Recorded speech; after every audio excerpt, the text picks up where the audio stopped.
Part 1. You will hear a conversation between Harry and Andrea, two students who have just finished their final exams. First, you have some time to look at questions 1 to 5.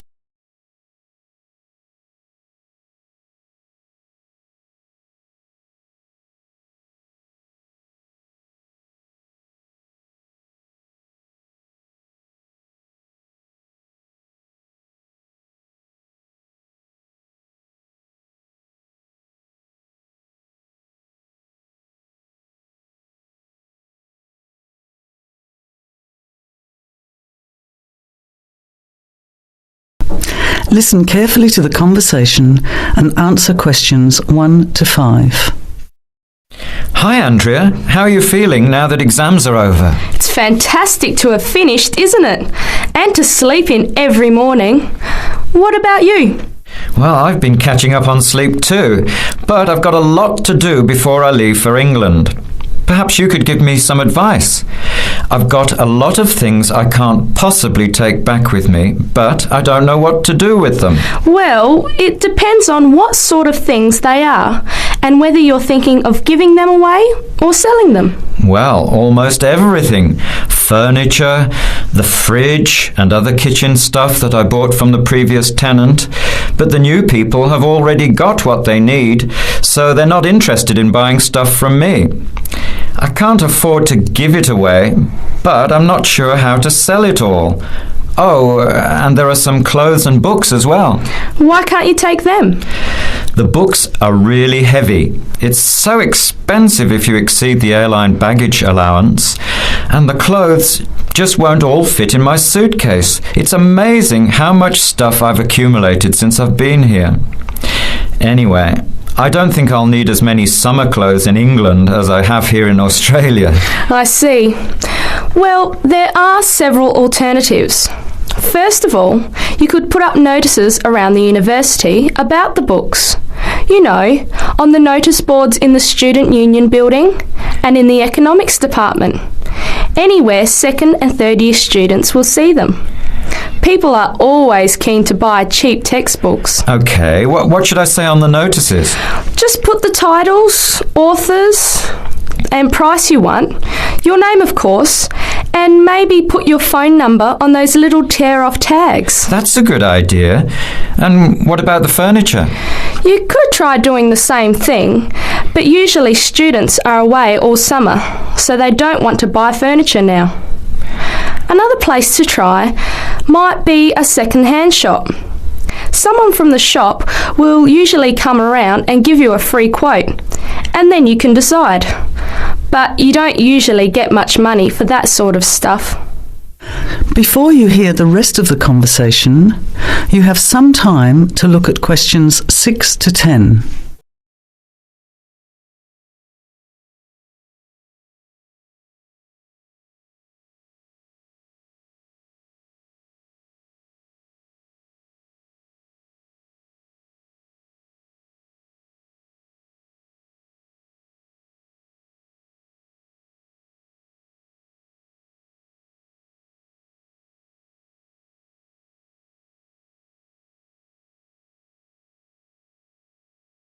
Now listen carefully and answer questions 6 to 10.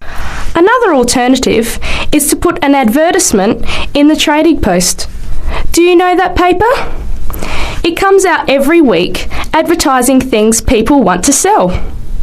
You have to pay to put the advert in and then hope people phone. Give them as much information as possible, and if they're interested, invite them to come and have a look. The hard part is agreeing on a price. No, I haven't seen the Trading Post, but I should have a look at it. And I could advertise the fridge, the microwave and the furniture.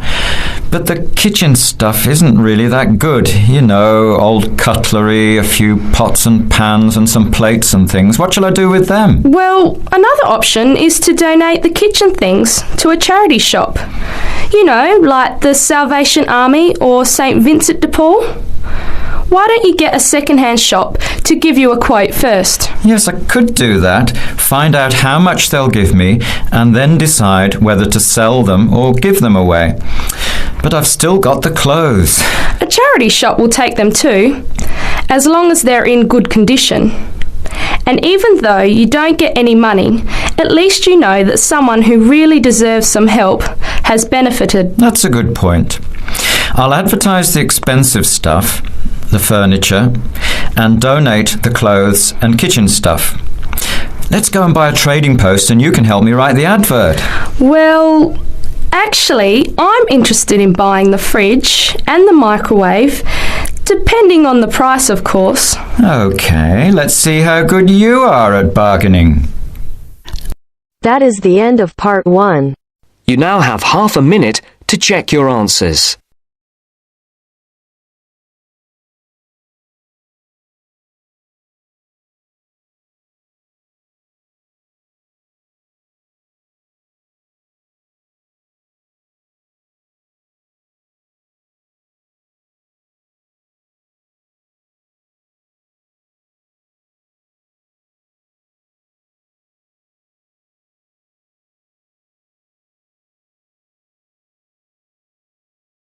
Now turns to part 2. Part 2. You will hear two students and their tutor discussing a survey project. First, you have some time to look at questions 11 to 16.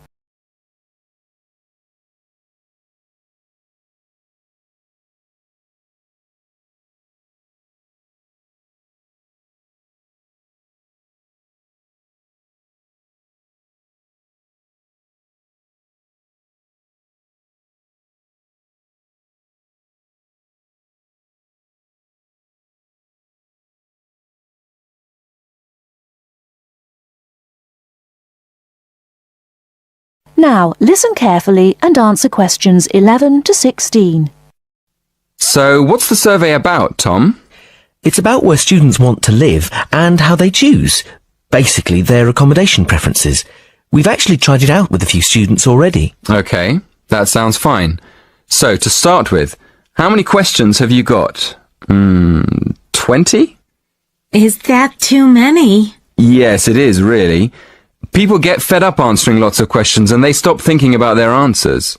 Right, so we need to think about that again. What do you think of the first 3 questions? You want to know what affects students' choice of accommodation when they go to university? Yes, we want to find out which has the most effect.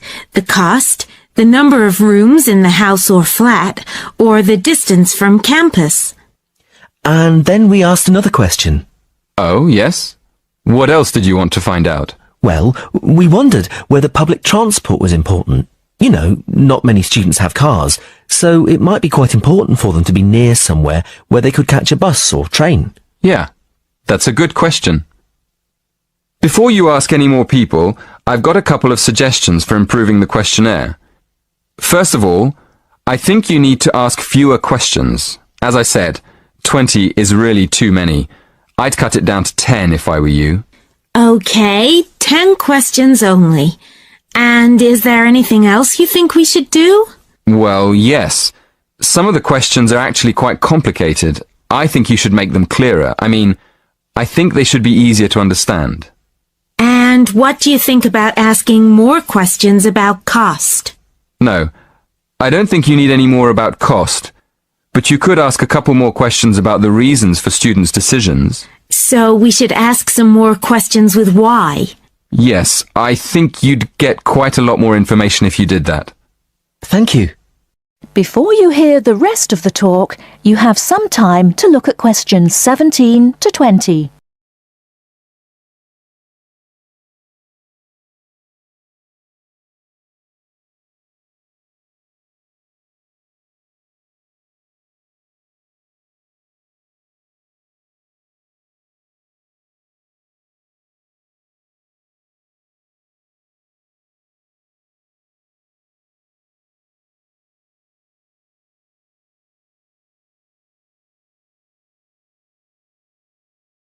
Now listen and answer questions 17 to 20. We've already got some results from our first questionnaire. Do you think we could use them? I don't see why not. What have you found out so far? Well, the number of rooms was only important for 16% of the people we asked. It looks like a lot of students are quite happy to share a room, and even fewer people were concerned about being near a bus stop. Only 10%, in fact. I'm surprised about that. But what about the distance from the university? Well, that was quite important. Around 20% of the students we asked wanted to be close to campus. That makes sense. And what about the cost? Yeah, as we expected. The cost was by far the most important factor. More than half the students were concerned with the cost. 54% to be exact. Only 54%? I thought it would be closer to 80%. That is the end of part 2. You now have half a minute to check your answers.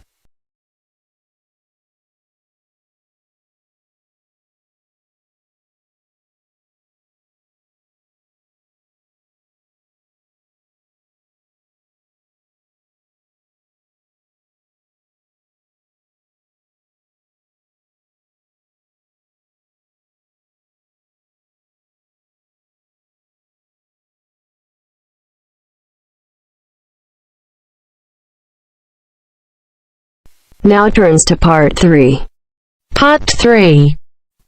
You are going to hear a lecture about dining services. First, you have some time to look at questions 21 to 24.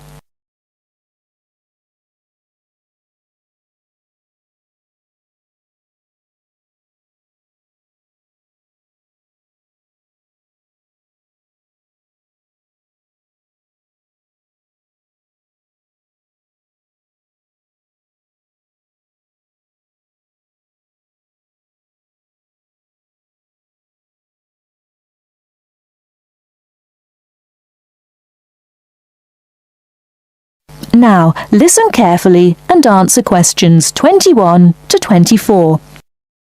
Welcome to the Dining Commons.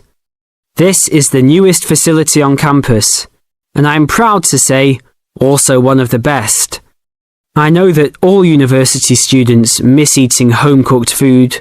Well, this year, we are hoping to provide students with food and services that will make you feel at home, even without your family. The administration has been listening to the voice of the students. Students gave us frequent suggestions last year as to how we could improve the university. One of the most frequent suggestions was improving the dining options. We have been working hard all summer to come up with ideas that will make student life in the dormitories more pleasant. One of the new options we are offering in the dining facilities is variety in student meals. Last year, there was a set menu for every dinner, so if students didn't like the food, there was no choice. Students had to eat whatever was served. But this new dining facility has 3 completely unique areas, each with a different theme. At every meal, there will be 3 options for students to choose from. For example, there might be Italian food at station number 1, which might consist of pizza and pasta.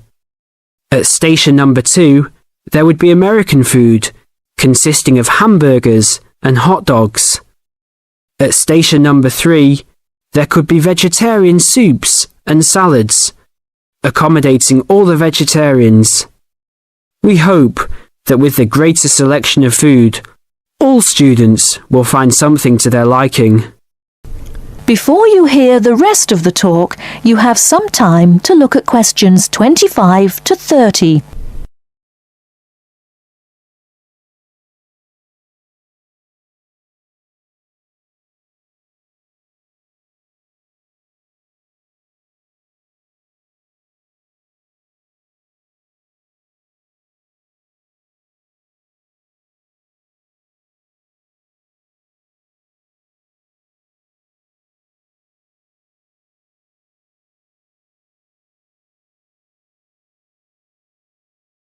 Now listen and answer questions 25 to 30.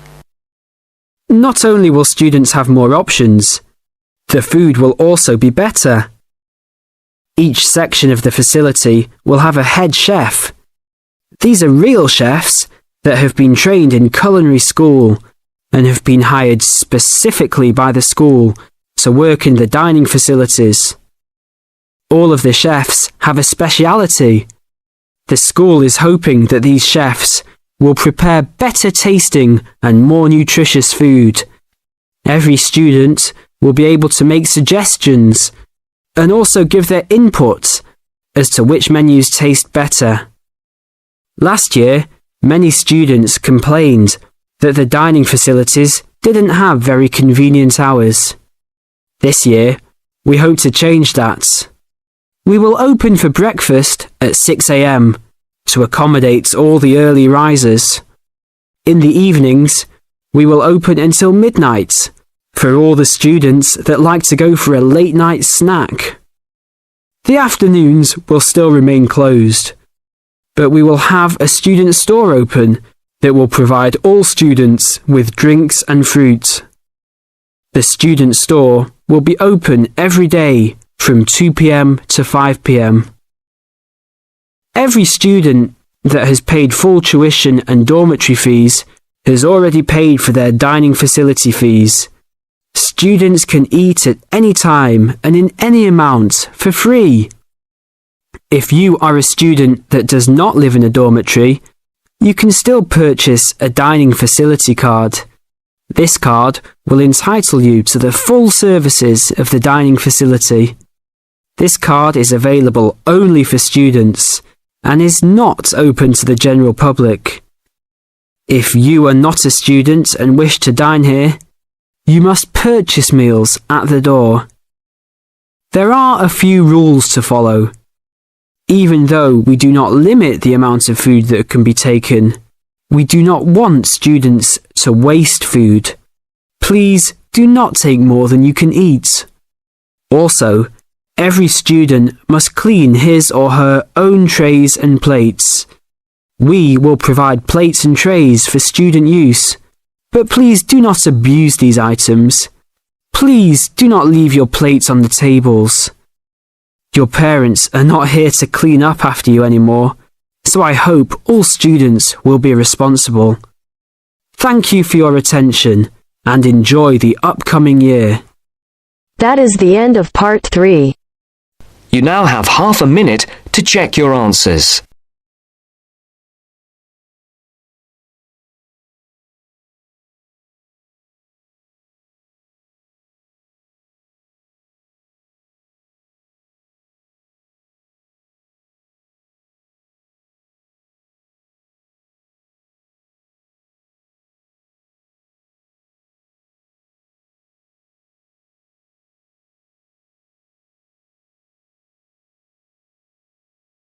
Now turns to part 4. Part 4. You will hear an introduction about an eco-friendly building called the Gherkin. First, you have some time to look at questions 31 to 40.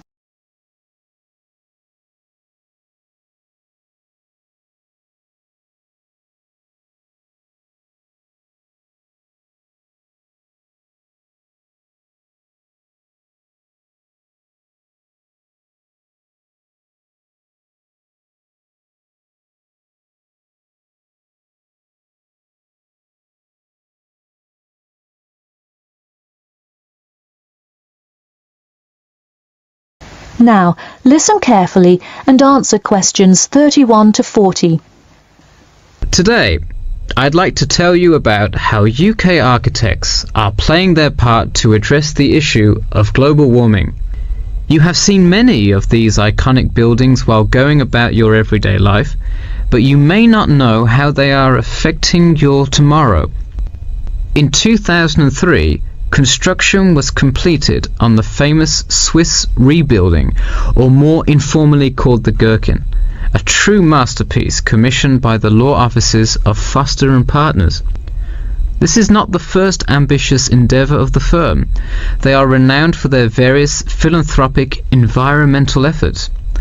The Gherkin, with its cutting-edge green initiative and sharp design, is gaining recognition as an icon in modern architecture. You can pick it out of the London skyline by its unorthodox cigar shape. While its appearance is the obvious attribute at which to marvel, there is far more to this building than meets the eye. And let's face it, there's a lot about this building that meets the eye. The building helps reduce the city's carbon footprint in a number of ways.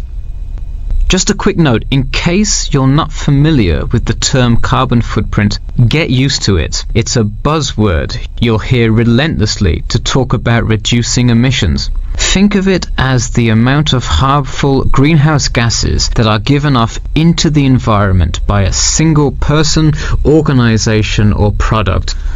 So going back to the Gherkin building, perhaps the most obvious as well as the most significant eco-friendly feature is the glass windows, which allow light to pass through the building, both reducing heating costs and brightening up the workspace.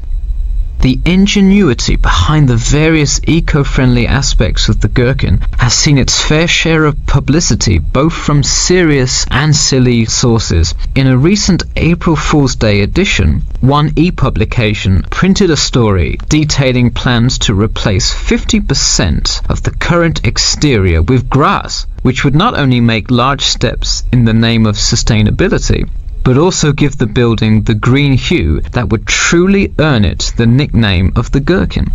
The only drawback is, as you may have guessed, that this story was an April Fool's Day joke and completely made up. In all seriousness though, the building is setting a new standard of design that other architects and city planners just cannot ignore. The building's bold and cost-efficient design has won a number of architecture awards, including the Stirling Prize, the London Region Award, and the Empress Skyscraper Award, among others. The design comfortably accommodates a large number of offices, while keeping maintenance and operation costs down, striking a superb balance between nature and the workplace. Nature is well and good, as long as the weather is nice outside. Given London's notoriously bad weather, the architects knew they must devise a quality temperature regulation system, and that they did. A special system designed to reduce the building's reliance on air conditioning was devised that cuts consumption in half compared to standard office buildings. There are atria that link each floor vertically to one another, forming spiraling spaces up the entire building. They serve not just as social common spaces, but also act as the building's lungs, distributing clean air from the opening panels in the facade through the entire building. The building isn't all business though. It has its fair share of fun as well. At the very top, a club room offers a picturesque entertainment spot for company functions, private parties, etc., with a breathtaking panoramic view of the city. The creation of such an innovative structure has many wondering what the future of urban planning and architecture may be.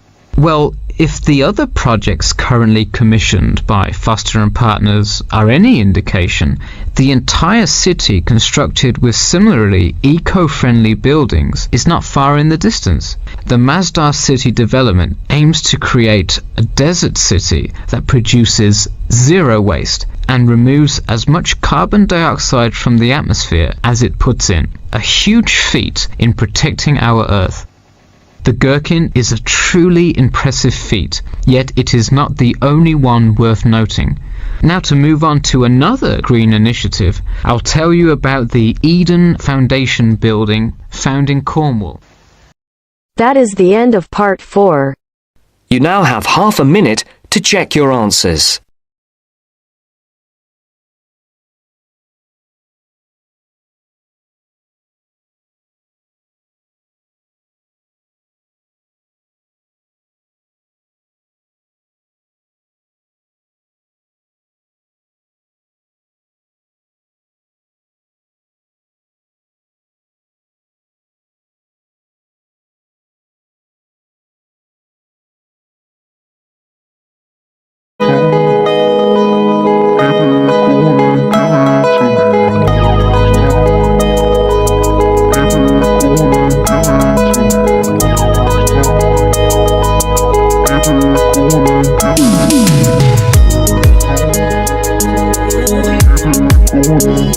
Give it